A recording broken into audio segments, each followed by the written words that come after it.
வணக்கம். ஒரு வரலாற்று முக்கியத்துவம் வாய்ந்த செய்தி.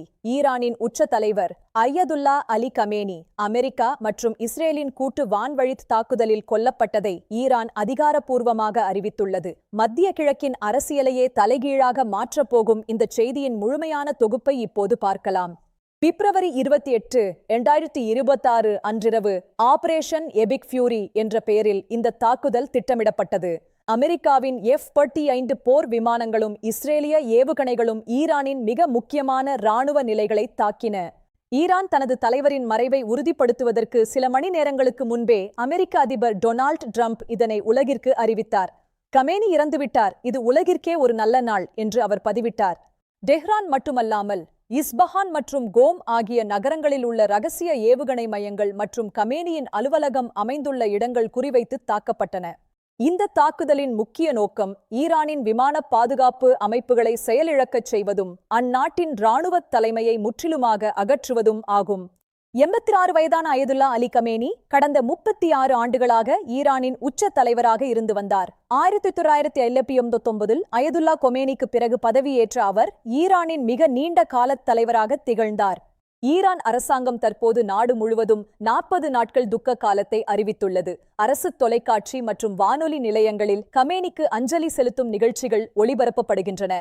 புதிய உச்ச தலைவர் தேர்ந்தெடுக்கப்படும் வரை அதிபர் மசூத் பெசஷ்கியான் தலைமையிலான 3 பேர் கொண்ட குழு நாட்டின் அதிகாரத்தை கவனித்துக் கொள்ளும் என்று அறிவிக்கப்பட்டுள்ளது. தாக்குதலுக்கு பிந்தைய செயற்கைக்கோள் புகைப்படங்கள் கமேனியின் அலுவலகம் மற்றும் ரகசிய பதுங்கு குழிகள் பலத்த சேதமடைந்துள்ளதை உறுதி செய்கின்றன. அங்கு பல உயர் அதிகாரிகள் உயிரிழந்திருக்கலாம் என அஞ்சப்படுகிறது.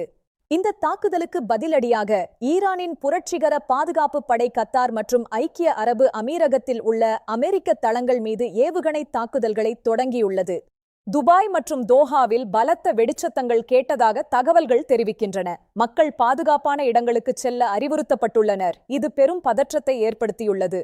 ஹார்முஸ் ஜலசந்தியில் 3 எண்ணெய் டாங்கர்கள் மீது தாக்குதல் நடத்தப்பட்டுள்ளதாக ஈரான் உரிமை கோரியுள்ளது. இதனால் சர்வதேச அளவில் கச்சா எண்ணெய் போக்குவரத்து பாதிக்கப்படும் சூழல் உருவாகியுள்ளது. ஈரானுக்குள் இந்த செய்தி பெரும் தாக்கத்தை ஏற்படுத்தியுள்ளது. கமேனியின் ஆதரவாளர்கள் துக்கத்தில் ஆழ்ந்திருந்தாலும் மற்றொரு தரப்பினர் இந்த மாற்றத்தை மகிழ்ச்சியுடன் எதிர்கொள்கின்றனர். டெஹ்ரானின் முக்கிய வீதிகளில் ஆயிரக்கணக்கான மக்கள் திரண்டு அஞ்சலி செலுத்தி வருகின்றனர். அந்நாட்டு இராணுவம் பாதுகாப்பு பணிகளில் தீவிரமாக ஈடுபட்டுள்ளது. அதே சமயம் சமூக வலைத்தளங்களில் பகிரப்படும் சில வீடியோக்களில் மக்கள் பட்டாசுகள் வெடித்தும் கார் ஹாரன்களை ஒலித்தும் தங்களின் மகிழ்ச்சியை தெரிவிப்பதை காண முடிகிறது. இந்த தாக்குதலால் சர்வதேச சந்தையில் கச்சா எண்ணெய் விலை ஒரே நாளில் 15% வரை உயர்ந்துள்ளது. இது உலக நாடுகளின் பொருளாதாரத்தில் பெரும் தாக்கத்தை ஏற்படுத்தும் என அஞ்சப்படுகிறது. உலகெங்கிலும் உள்ள பங்குச் சந்தைகள் கடும் வீழ்ச்சியை சந்தித்துள்ளன. முதலீட்டாளர்கள் மத்தியில் ஒருவித பயமும் பாதுகாப்பற்ற நிலையும் நிலவி வருகிறது.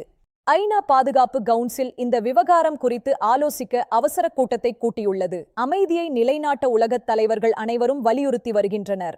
வாஷிங்டனில் அதிபரின் போர் அதிகாரங்கள் குறித்து கடும் விவாதங்கள் நடைபெற்று வருகின்றன. காங்கிரஸ் அனுமதியின்றி இராணுவ நடவடிக்கையை தொடர்வது பற்றி எதிர்க்கட்சிகள் கேள்வி எழுப்புகின்றன. இஸ்ரேல் பிரதமர் பெஞ்சமின் நெதன்யாகு இந்த தாக்குதல் ஒரு தற்காப்பு நடவடிக்கை என்றும் பயங்கரவாதத்திற்கு எதிரான வெற்றி என்றும் வர்ணித்துள்ளார். ஈரானின் அடுத்த கட்ட நகர்வு என்னவாக இருக்கும்? மத்திய கிழக்கில் ஒரு புதிய ஜனநாயகம் மலருமா அல்லது போர் மூளுமா என்பதை இனி வரும் நாட்கள்தான் தீர்மானிக்கும். இந்த துயரமான மற்றும் வரலாற்றுச் செய்திகள் குறித்த கூடுதல் விவரங்களுக்கு எங்களோடு இணைந்திருங்கள். செய்திகளுக்காக நான் நன்றி, வணக்கம்.